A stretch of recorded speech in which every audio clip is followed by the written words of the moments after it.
So essentially, you are following the same Facebook mindset of move fast and break things even for learning, right? Yeah, one could say so. One could say so. Yeah. So, but I really admire how, you always engage so passionately in a process of always trying to learn something. But what many people would not realize is that behind this, excitement lies also a lot of hard work, and maybe it isn't right to call it hard work because you're also enjoying the process, but it's still a lot of work, right? So yeah, I want to ask you what actually inspires you to work hard. So now, from this question onward, we are now getting into a more deeper side of the conversation. Yeah, so Okay. what inspires you to work hard essentially? Okay, I mean, I believe I'm not this way to anything, to everything that I do. I think the essential thing that keeps me doing this sort of dedication is that I'm putting this sort of dedication in things that I like. If you ask me to put this sort of dedication in drawing or I don't know, in Yeah. something else that I don't like, so Hmm. in running or biking, which are two things that I don't like that much, I will have a really hard time.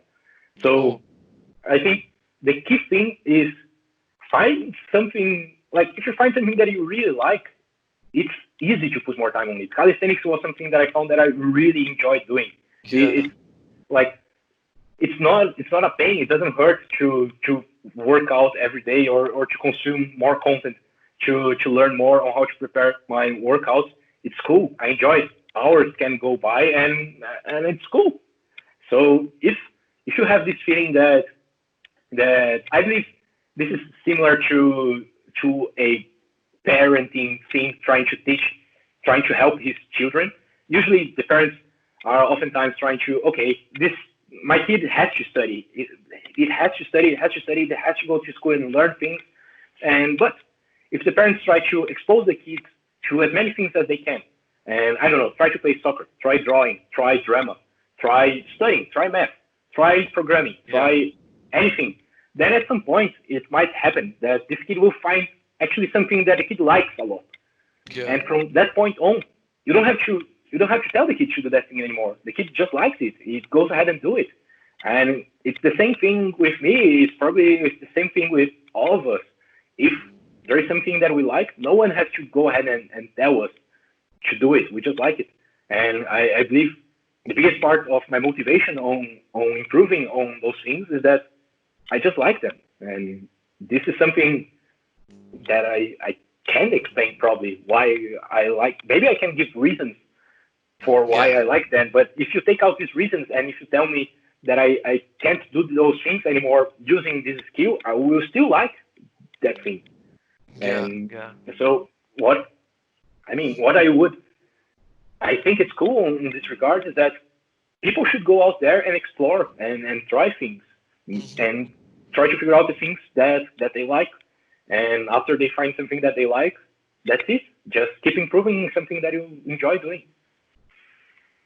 Yeah, that's quite interesting. I didn't expect this answer, to be honest. I was expecting an answer more in the lines of, uh, because it's necessary to work hard, like those motivational videos, right? Yeah, but I mean, it makes more sense because when you enjoy a work, then you kind of don't mind spending a lot of time on that. But also, for instance, even take. Calisthenics, for instance, there are also times when you're not making progress, and you probably also don't feel like doing it.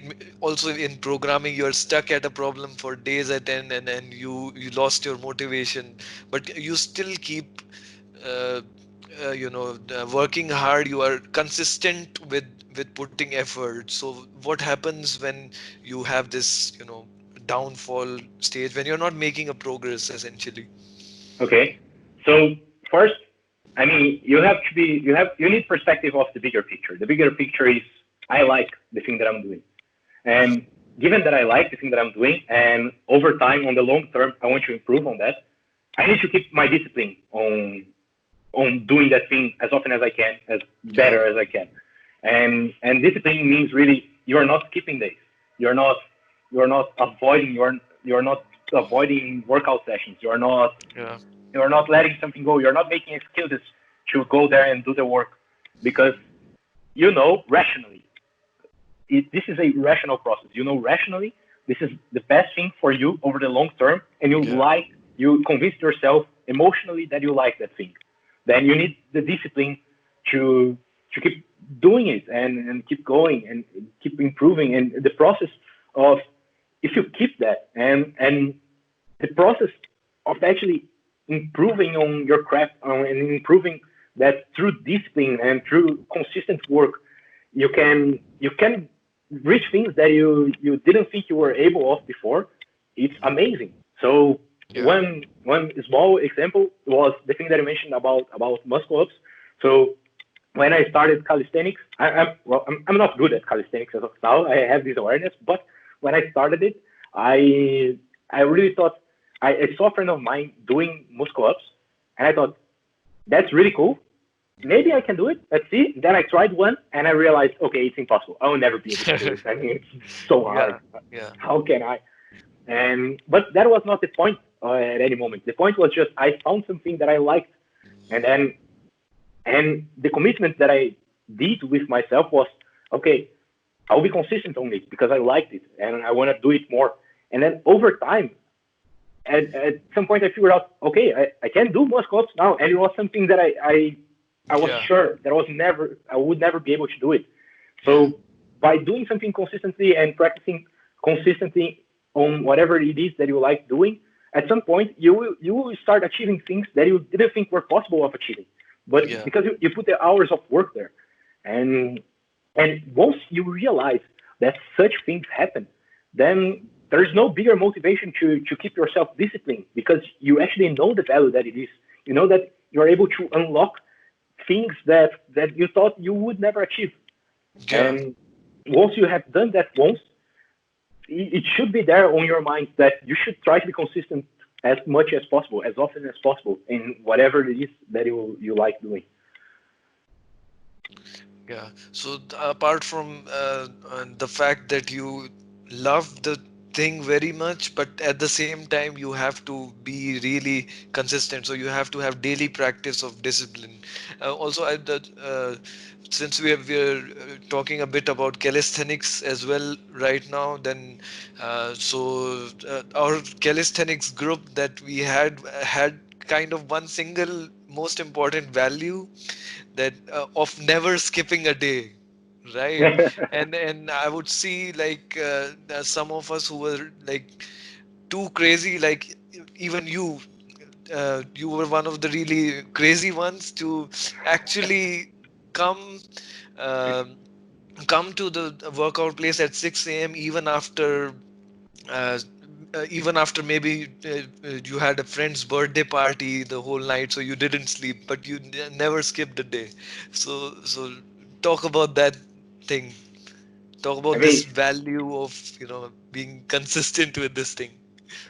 yeah. So that's what I mean when I'm talking about being consistent. That's what I mean when I'm talking about not making excuses.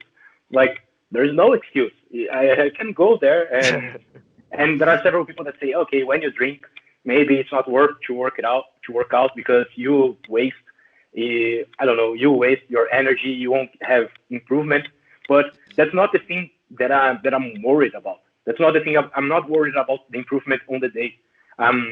What my focus is building the habit.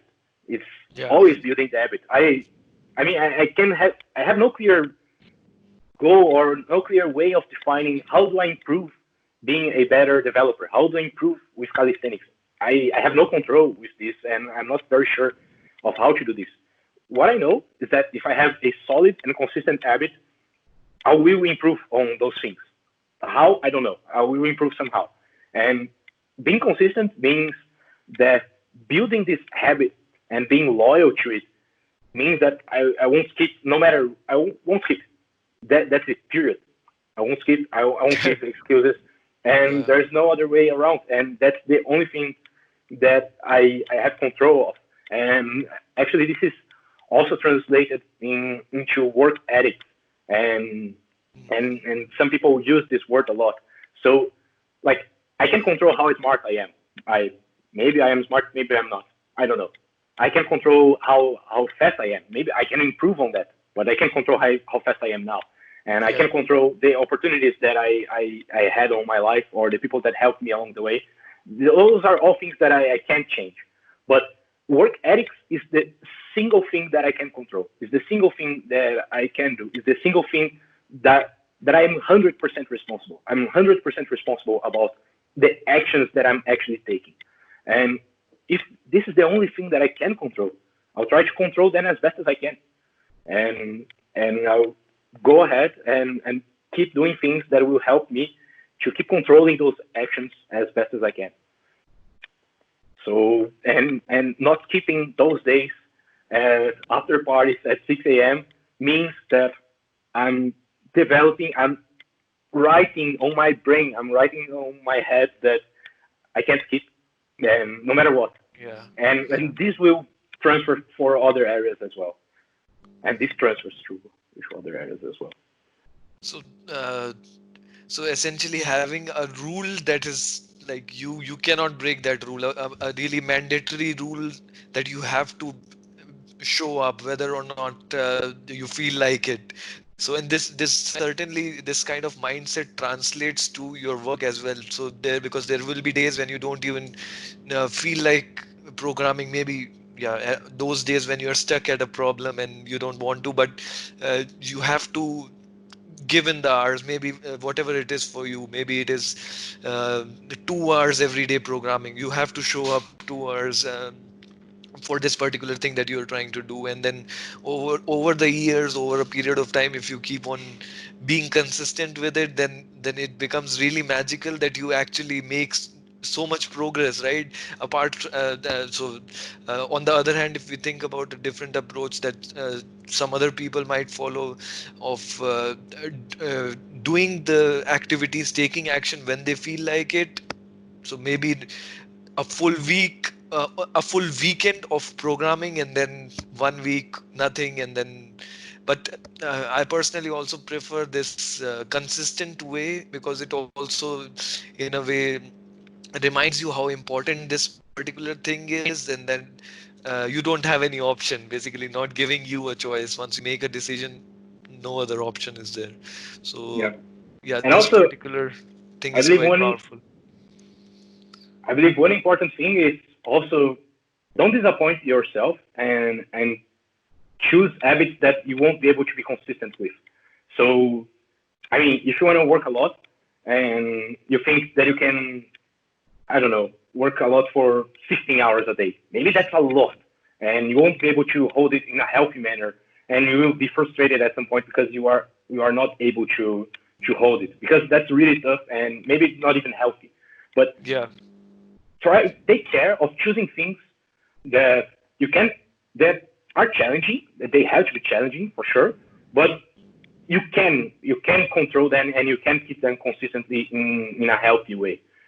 So so that overall you feel like you are doing something hard, which is important to keep like this mindset of okay, I'm doing some effort. I believe it's important to make you grow and to make your confidence grow in the sense that you can do anything that you want because you are doing something hard over time consistently. But try to balance it and choose something that is doable. So it's not doable to work out 10 hours every day, but it's doable to work out 2 hours every day at the same time. This is doable. You can do it. It's Yeah. Yeah. the only thing that you have to control is your self will, and you can go ahead and start. Or maybe not even 2 hours, maybe for someone who is starting and hasn't worked out in his life, maybe 30 minutes every day is also good progress, right? Yeah, amazing. I It's mean, amazing. for someone who is starting programming or learning a music instrument, it would be hard to do like 1 hour, even maybe 30 minutes, but every day. That would also be quite powerful. Yeah, amazing. I mean, don't focus on okay. I mean, I want to learn program a lot, so I'll get this day. I'll binge and work for I don't know 30 for 16, 18 hours. Yeah. and over the next week I won't do anything else. That's definitely not the best approach, because whatever it is that you read this day, you will forget over the next week. It will pass by. But if you during the same week, if you try to study 2 hours every day, you actually have worked 14 hours over the week, so 4 hours less Yeah. than your 18 hours day. But you have several more points of contact with the same thing. You have the time to rest, Yeah. kind of let that idea grows into your mind, and then you catch it up again, and you had another point of contact with that, and then you did it again, and you did it again, and you did it again, and then the way it happens is that that thing is always around your mind because you are doing it so often. So Yeah. if you Yeah. do it so often, it will stay there with you. Also allowing those, allowing your subconscious to also adapt to it, because you also learn while you're sleeping in a way. So the more you do during the week, the more time you give to your mind as well to process it. Yeah, definitely. That's yeah. So another thing that I really admire about you is that you always set really high goals. So you are someone who is really ambitious.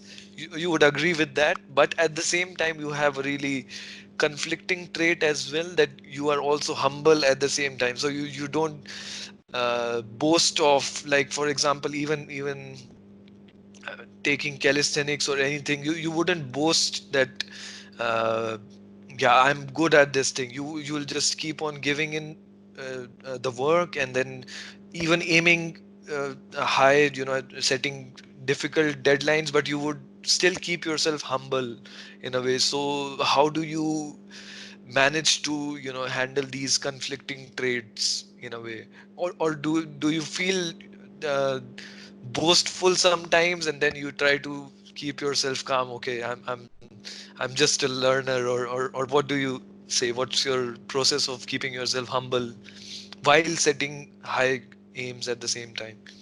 Yeah. So, well, I believe so. One of the things I told you, the only thing that I can control is my work ethic. That means I'm not smart. I can't brag that I am smart. I'm not a good coder. I don't know. I can't control if I am a good coder or not.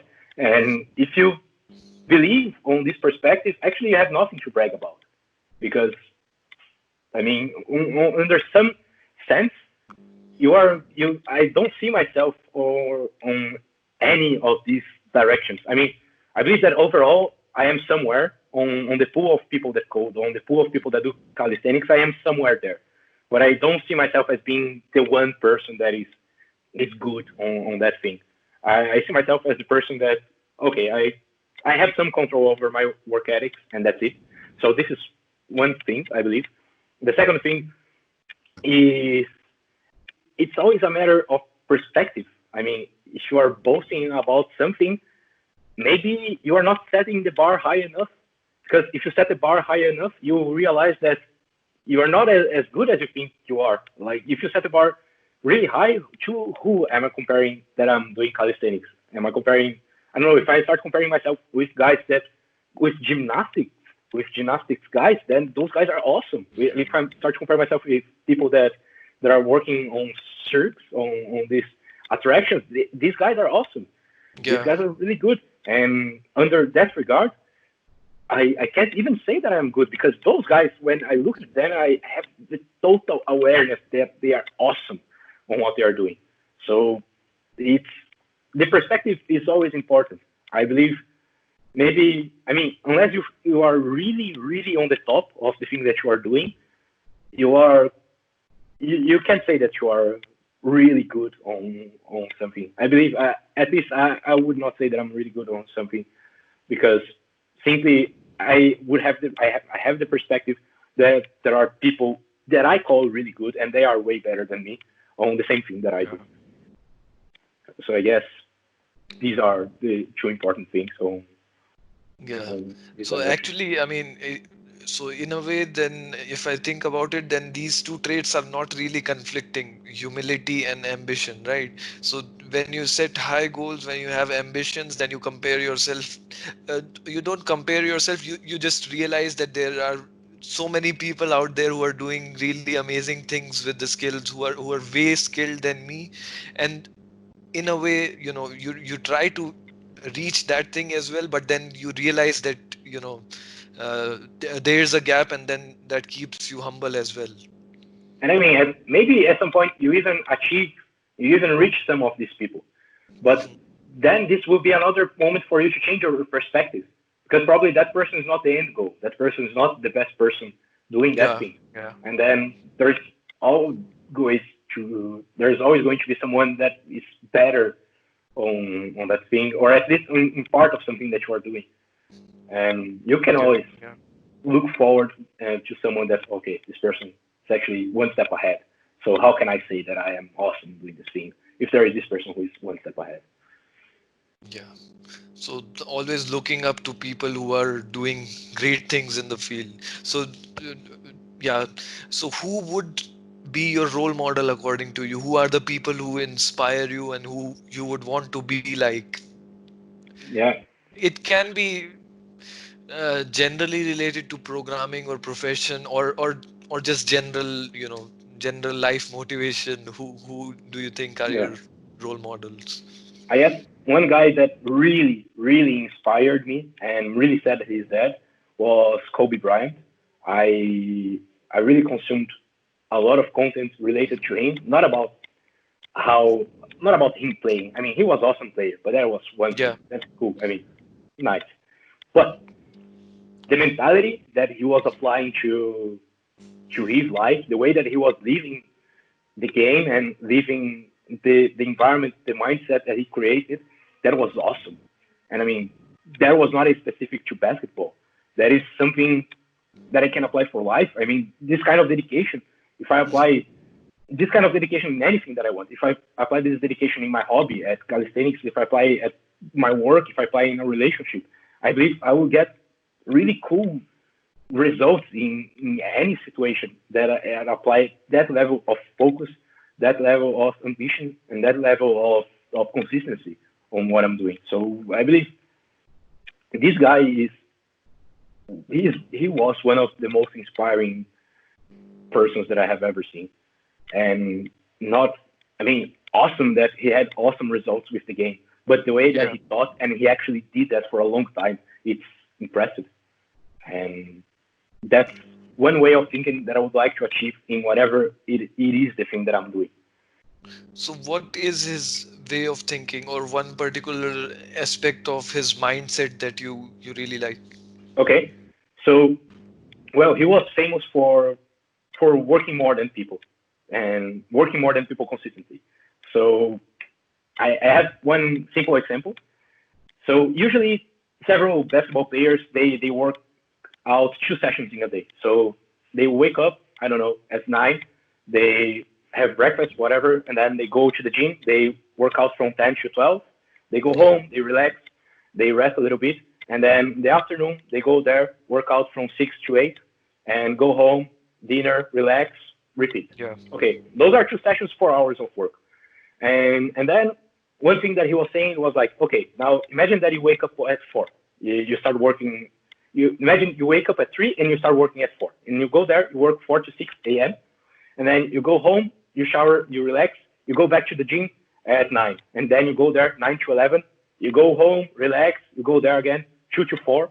You go then, relax, rest, go there again 7 to 9, and he has done like 4 sessions of work. Overall in the day, he worked 8 hours rather than the 4 hours that the average player does, and he did that over time. So it doesn't matter. So yeah, afterwards, it doesn't matter if the other players go to summer schools and they practice a lot over the summer, over a weekend. They do really intense workout sessions over the weekend because he's not focusing on getting advantage over working a lot in a single day, over a single weekend, over a single season, over a single month.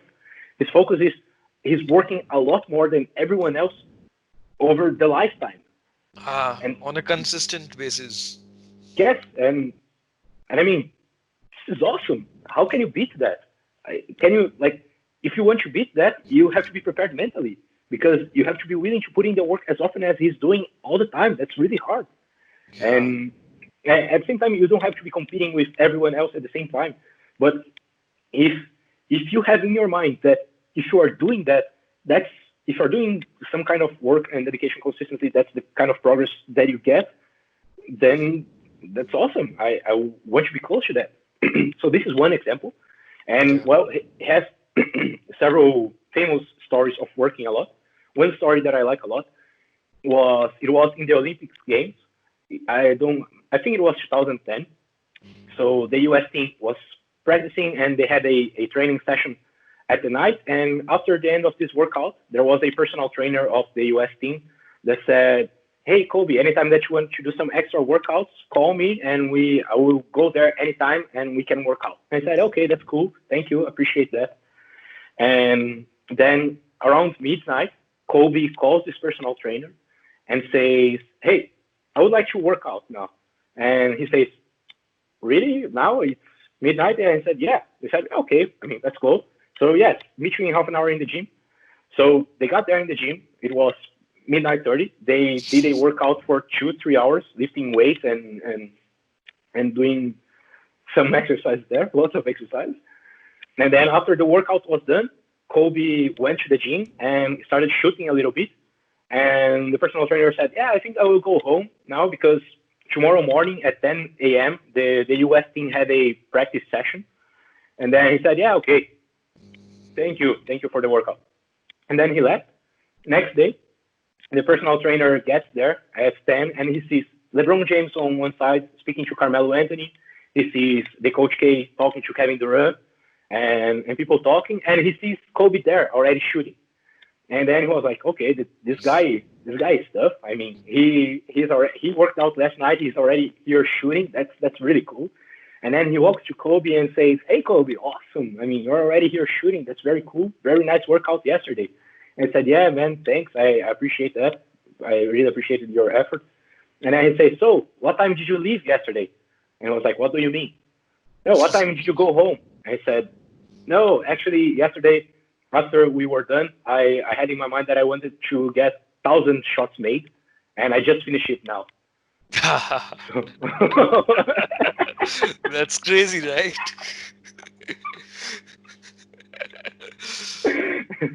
Nice. I mean, Whoa. unbelievable amount of work that someone is willing to give Yeah. to become better. Yeah.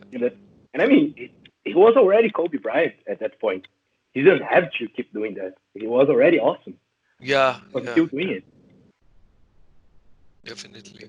And interesting that you talk about Kobe Bryant because you also played a lot of basketball growing up, right? Yeah. And you talked about so one time when we were having a conversation, you talked about how uh, your coach inspired you because you were not the best team, but then you kind of Yeah. performed exceptionally well one time. Can you talk about that? So, well, I think basketball was worth for me and was awesome for me for a number of reasons. And one of the things that I appreciated the most was one thing that our coach told us in one of these team conversations. And it was like, we were kind of, I'm not sure now if we lost a game or if we were preparing for the season. I think we were Yeah. preparing for the season. And he looked at us and said, "Guys, it's okay if we lose because the other team has better shooters. They are faster. They are stronger. It's okay if we lose because they play better defense. It's okay if we lose because they have better players because they are taller. It's fine if we lose for all of these things. It's totally fine. I mean, we have no control over that. But something that we can't at all accept, we can't take it, is if we lose because we didn't work enough to be the best versions of ourselves into the game. This is totally not fine. This is totally not fine if we lose because we didn't put enough effort. This is unacceptable. Yeah, yeah, And and this is really cool. I mean, this is something that I'm trying to carry on for the things that I do. I can't fail. I can't fail on anything. I mean, I believe that maybe I'm not prepared to do several things. It's okay if I fail, but if I fail because I didn't put all the effort that I should have put on it, then this will be something that will really make me feel sad. I'll be really disappointed with this, yeah. and I don't want to feel sad. I don't want to feel disappointed. So I'm trying to carry this idea on, and I really liked the way he put it. And you kind of have applied this particular idea to, everything that you do, even your work, and even calisthenics and anything that you're trying to learn, that you would regret it if you don't put in the hours. If you put in the hours and still fail, it's okay, because you did the best that you could. Yeah. And then if I failed, I mean, I'm just not good enough now, and it's okay. I mean, I can improve. Yeah, yeah, yeah. That's a very healthy mindset to adopt, and also a very inspiring one, because then it kind of brings you to working hard, regardless of how you feel, because it's important that you do. Yeah. So apart from the people that have had your impact, do you think some particular books that you might have read have had the most impact on you? And also, could you talk here about uh, the coding practices book Yeah. that Okay. you're sharing? So yeah. So coding practice wise was one book that I really appreciated. I think it was my best reading in coding so far. It's called Clean Code, Hmm. and I think this book is very famous, and there are several software engineers nowadays who have read it or they have the book on their bookshelves. And the author lays down several important principles in order for you to write good software and to write software that people can go ahead and read it and it's easy to understand what you are doing. Because overall, we are writing code for people because Yeah. the machine doesn't need to read the code that we are doing. And it's really important that we write readable code so that someone can easily go ahead and maintain that code and it can be passed forward and it can be further developed. So I believe this was one of the most important readings. The second most important reading I would call another book of the same author, which is called Clean Architecture, which explains you and gives you some principles to reason about how you should organize your software. And that's actually, both books are really funny because when you start Uh-huh. reading them and you start reflecting about the things that you have built, you think, oh, I've did this bad practice here. I mean, I've done uh, done that quite often, Yeah, and yeah, you quite realize, okay, this thing that I did was bad. This thing that I did was good. And when you start reading other people's code, you can also reason about, okay, why do I think this code is bad? And okay, it's bad under this perspective, or it's good under yeah, this perspective.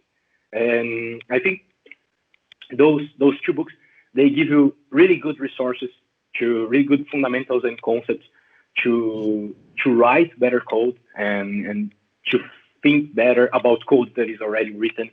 And because if you can see something that you know it's bad, like it's bad under these principles that you created, you know how to refactor it and yeah, you can fix it and you can make it better again so that people can come afterwards and do further improvements there.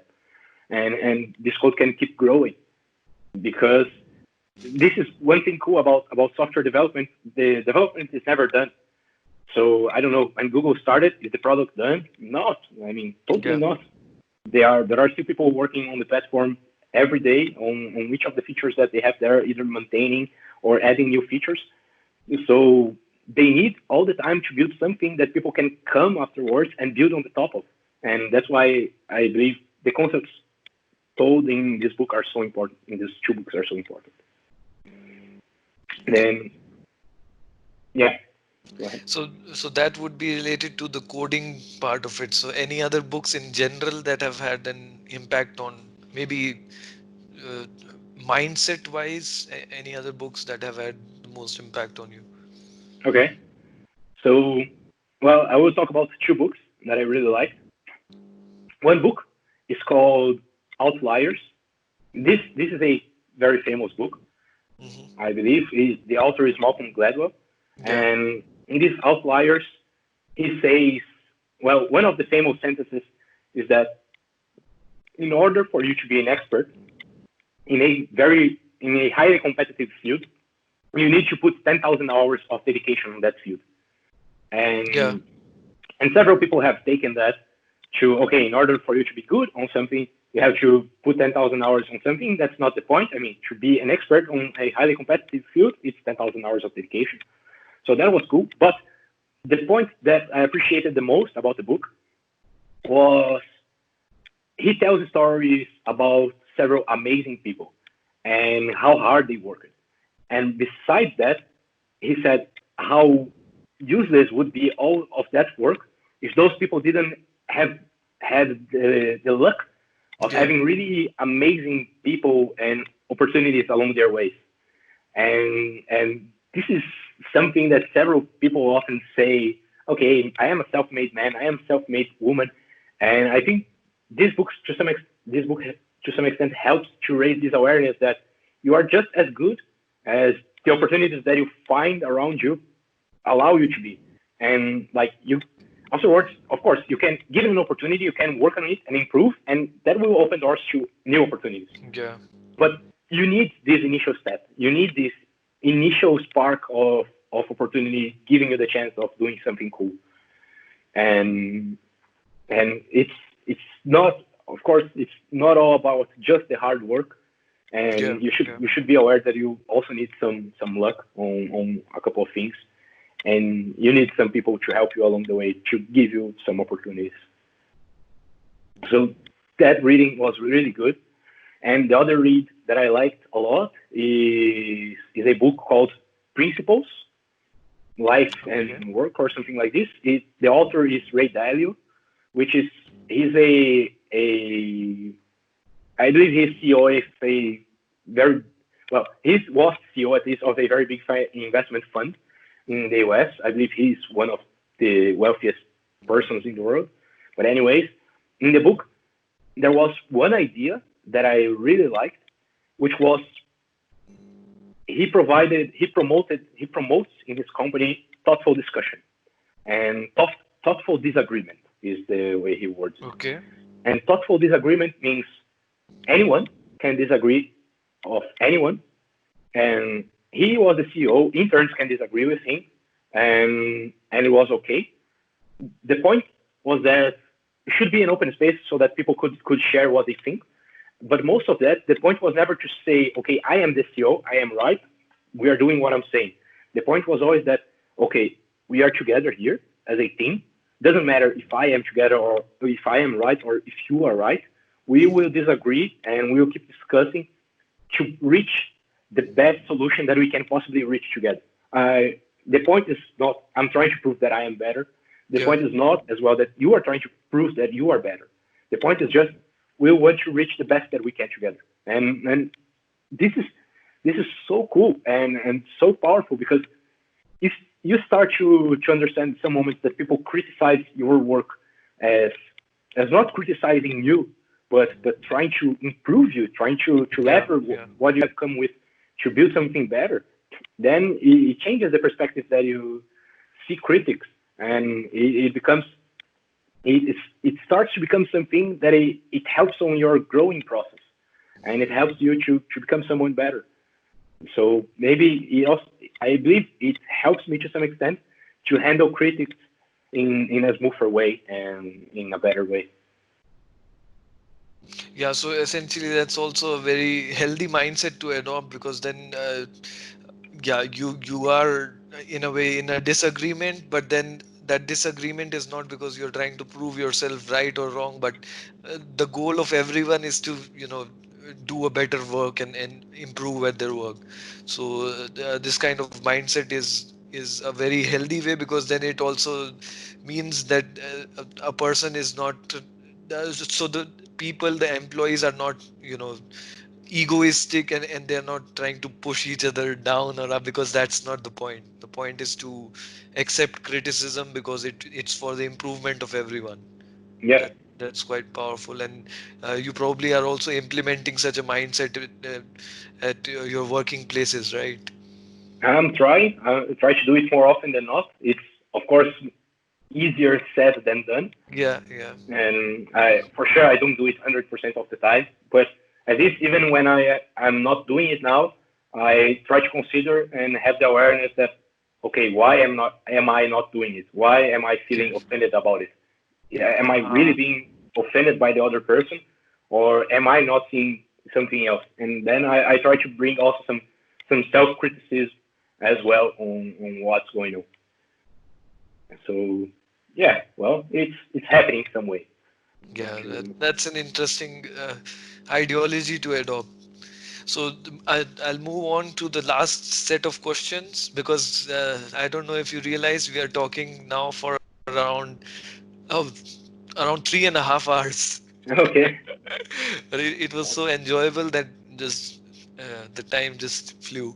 So, what other profession would you choose if given a choice? Okay, if programming did not exist, then what other profession would you choose? Yeah. I think actually being a lawyer would be. I believe it would be cool. Really? If if it were anything similar to what they show us on TV, it would be something interesting. And I think it goes very much on this idea of thoughtful disagreement. And Ah, maybe not all of the time, yeah, but yeah. some of the like actually several times you are actually fighting against the other person, not fighting, but you are on opposite sides and you are not on the same side trying to build something together. But to some extent, you are discussing in order to find out the truth or in order to find out what is fair and what is not. And that looks like something very interesting. And I think I would enjoy doing it. At least trying to come up with arguments to support my reasoning and to make my case based on that. I think it would be cool. Wow, that's like totally unexpected. I had no clue about that. That's interesting. And so another question. So you talk about being humble yet being ambitious, and then with humility comes a sense of gratefulness as well. So what are you most grateful for? Hmm. What am I most grateful for? Hmm. That's a good question. I mean, I believe I don't know. I believe I'm grateful. Well, first of all, of course, I'm grateful for having my family there and for having some awesome friends there. I believe I see like the family or some of your closest friends. They are the motivation that keeps you moving. So in the end, if you are working hard on something, probably one of the end goals is to okay, I would like to give something better to these people that I love, to these Mhm. people that I care about. So I'm grateful for having them assigned at my side. I'm also grateful for some friends who opened me to achieve a couple of things and who helped me to open a couple of doors along the way. Like several things wouldn't have happened if I didn't meet these people across the things that I was doing. And then overall, I'm also thankful for well, at least I have found something that as of now I really enjoy doing it, and it Yeah. enables me to go through a process of finding more about myself that goes beyond just the coding, and it's actually different people will go through this process of becoming better on their craft, doing different things, and the process is the same, and there is some growth on what happens there that is better than just the skill that you're learning and Yeah. some wisdom maybe that you will get with time that that you will only learn if you try to go through this process of developing yourself and becoming better on something. So I'm grateful for having found for that I'm grateful that I have found something that I really enjoy doing and enables me to go through this. Yeah. That's quite a thing, quite a lot of things that you're grateful for. But quite interesting how we went so deep in the conversation, right? At the end, like we are totally inside how. you think, and what are the things that you value, and all these kinds of things, which would be, I hope, really inspiring for the people who are also watching it. But to uh, to end with a question related to programming, because ultimately this podcast is about building things, and whether it be engineering or programming or any other skill in general. So, what are your tips on how to be a better programmer? I mean, for beginners, because you already have kind of given lots of tips through the conversation. So, just to conclude it, what would be the final piece of maybe one or two tips? Yeah. So if you leave this conversation with any idea of how you could improve on something, programming in general, learn enough to start doing something, and that's Yeah. it. So if you wanna learn more about machine learning, I don't know, do one machine learning course online and read one research paper, try to replicate it, and let it go. And go ahead and maybe if you're not able to replicate that paper, you will figure out why you are not and what parts of your knowledge are missing so that you are able to replicate what was done there. And then you go after that. And that would be the case for machine learning. If you want to, I don't know, become a better front end developer, learn the basics. Go ahead and look for any tutorial on HTML, CSS, JavaScript. Learn the basics to build something simple. And then, I don't know, try to build some simple games. If you need some ideas of games, like you can implement a chess game, you can implement a checkers game, which are kind of straightforward games with very known rules that Yeah. you have a really great experience trying to build them. And at some point, maybe you won't be able to solve a problem. And then you'll figure out, okay, I don't know actually how to do this, but I have this goal of building this checkers game. So what is the gap? What I don't know how to solve? Go after that. Learn how to solve that thing and go back to your original task of building something. So if I could give any piece of advice, would be that start if you wanna learn something new. I don't know, wanna become a better programmer in whatever language. Learn the basics of that thing, then find some actionable thing to build, and start improving from there, and keep going. And don't waste your time learning more than the basics in order to get started building things, because you should have started building things from yesterday. So learn enough to start building something, build it, and iterate on it and grow on the Yeah, top of it. yeah, yeah. That's the most practical advice ever, to learn anything, not just programming. And I'd also try to implement this thing in my life when I'm trying to learn anything new. So this is like super practical advice. And with this, I'd just like to conclude this conversation. So it was truly a pleasure to have this really long discussion with you, which was really meaningful. I mean, we started casually about talking what you like about programming in general, and then we went a bit deeper into the work experiences that you had, your experience at Facebook and the other startups, and we talked about the education system and what you think about it, and how the practical experience outweighs uh, grades in the traditional sense.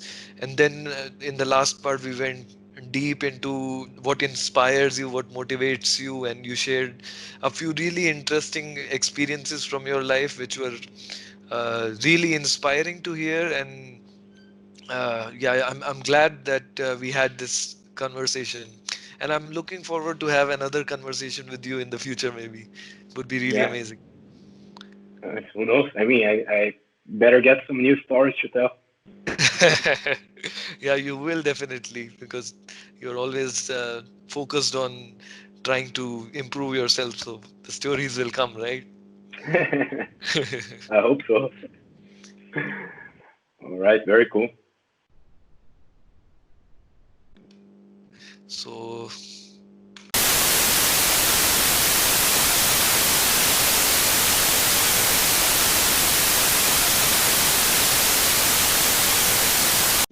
and in today's episode, we have a very special guest who is currently a software developer.